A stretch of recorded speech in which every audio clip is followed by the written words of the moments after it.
And we're digging deep into the papers now, but actually the story that you've done, first of all, is one that has made the fronts of some of the papers. The Mirror, for example, has led with it.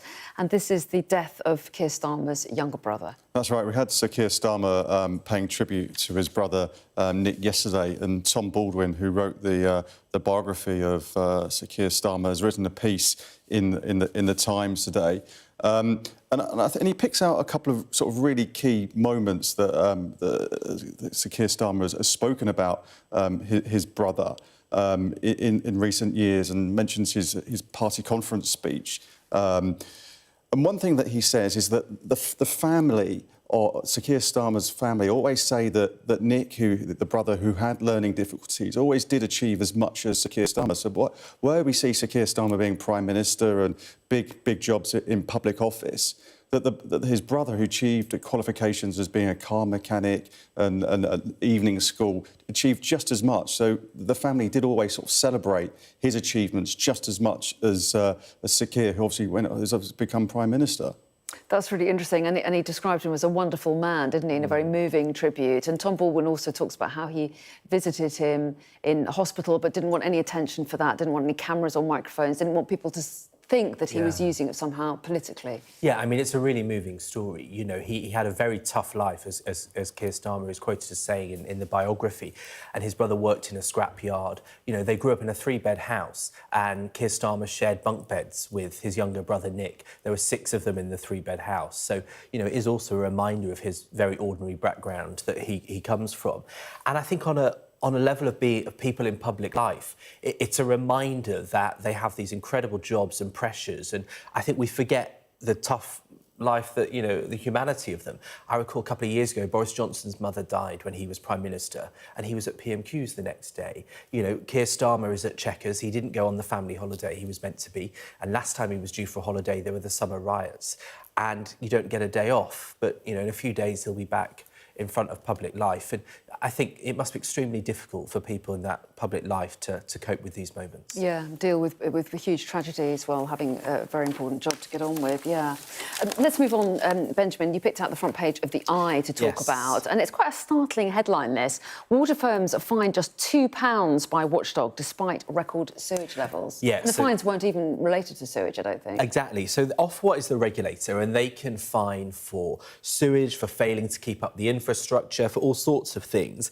But there have only been 2, one to Thames Water and one to Welsh Water, and each was for £1. Now, quite a big part of, you know, policy question in the election was our dirty rivers, our dirty water. It's become a real problem, which is amazing in this day and age. And Ofwat has only put £2. They threatened Thames Water with a fine of 1% of their turnover, which is £2 billion, but then reduced it to £1 because they gave some money back to customers. But the suggestion here from campaigners is that the reason that our water infrastructure is so poorly maintained, as a lot of people would argue, is because the regulator isn't doing anything. They're getting away with it. Well, yes, and the regulator does argue that although they have the power to fine as much as 10% of annual turnover, they are saying that if they threaten a company and that company then offers some kind of compensation or investment, that they then reduce the fine, hence the kind of £1 fines.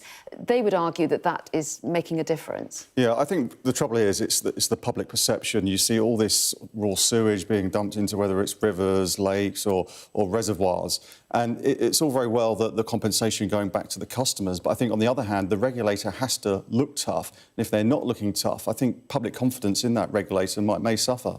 I'm just going to pause just for a moment because we've been telling our viewers all morning about how fog is affecting transport across the country and particularly at airports. And we've just had a statement from NATS, this is the National Air Traffic Services, about the impact it's having. And let me just read that statement to you. They say, as widespread fog continues to affect some UK airports today, temporary air traffic restrictions remain in place at locations with low visibility. They go on to say restrictions of this sort are only ever applied to maintain safety. We continue to monitor the situation and have a Met Office expert embedded within our operation to ensure that we have the latest available information. Our teams are working closely with the airports and airlines to minimise disruption, and passengers should check the status of their flight with their airline. So that's the latest statement from the National Air Traffic Services, NATS, about the impact of fog on air traffic. It's really frustrating for holidaymakers, you know, who've probably saved up all year for this winter break, and then to have flights potentially cancelled. Yeah, no, yeah, exactly. You've looked forward to this holiday for so long. You've probably had a really sort of tough couple of days at home, you know, looking after the family and what have you. Think, well, get away, put your feet up, or you off going visiting family yourself, and then that happens. So yeah, no, it's very difficult. Yeah, I was delayed for 4 hours coming back from Athens during the storms a couple of weeks ago. So, you know, it's a nightmare. You get no money back if it's nature. No, you don't, because the weather, yeah. they have no control over the weather. Let's talk about holidays a little bit more, actually, Yes. Benjamin, because I'm always fascinated by your holidays. Well, and there's a very appropriate article in the Times. Every time I do this, you say, what crazy place are you going to next after we come off air? And it turns out, so I've been to places like, I went to Iraq for 2 weeks recently, because it's now visa on arrival, and it was the most incredible trip. I've lived with a hunter-gatherer tribe in the Indian Ocean eating maggots, and it turns out I'm not the only one. So dangerous tourism, or dark tourism, is estimated to be a market worth £34 billion in the coming years. And people are planning, there are now package trips, I mean, I know this because I'm booked on some, but to countries like Syria, Pakistan, Afghanistan and North Korea. The demand for North Korea is enormous because it's been closed since 2020. It's expected to open in the new year to tourists. At the moment, it's just Russian and Chinese tourists. And if you go on any website for North Korea trips, which can cost a couple of grand, the backlog is enormous of people desperate to visit. And presumably they're quite controlled trips, are they? They're very so controlled the in government North Korea, yeah. is very clear about where you can and can't go. It is, but it's fascinating because, you know, we talk about people being mollycoddled and sensitive and stuff, but actually the demand for these, you know, Foreign Office do not visit countries is absolutely through the roof. And millions of people follow TikToks and YouTube channels. I think it's YouTube. But can you get radicalised insurance me. if you're advised against going to countries like that? If it's on the no visit list, then generally the travel insurance doesn't work. But there are ones that you can get for travelling to some of these countries. So what's on your list for 2025? Syria for sure, and Afghanistan. So hopefully I'll come back to explain that on another paper review. Are you tempted by that, or are you off? I may well stick to the Sun Lounger in Spain at this rate, listening to some of that. But you can see why the thrill-seeking holiday, it's become a thing because, you know, look at the things you get to experience. And it is special when you go to these countries that don't... I think that's the thing. So much of the world looks the same these days, which is a success of development. But to find those cultures that don't look like London or Seoul or New York, I think is increasingly special. And it gets a lot of traction on social media, which is driving it as a business model. Not necessarily for the faint-hearted, though. Yeah. But I'll see you in Islamabad. Anyway, really good to have your company, both of you, this morning. you. I'm going to wish you a Happy New Year, even though it's way too early.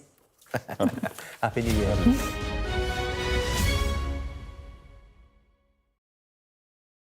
Weeknights on Sky News. This is your chance.